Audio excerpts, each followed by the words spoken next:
Здравствуйте.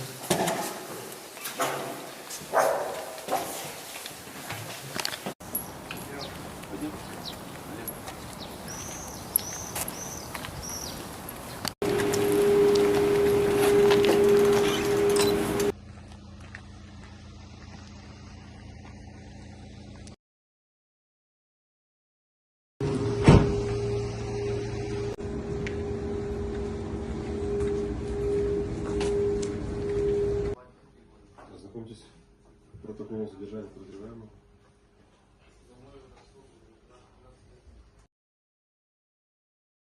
Получила взятку в виде денег в общей сумме 1 944 000 в особо крупном размере. Вам разъясняются права подозреваемого, предусмотрена часть 4 статьи 46 ПК РФ, вправе знать, в чем подозреваетесь, получать копию постановления о возбуждении уголовного дела, либо копию протокола задержания, либо копию постановления применения к нему меры пресечения, давать объяснение показаний по поводу имеющегося отношения вас подозрения, либо отказаться от дачи объяснений и показаний.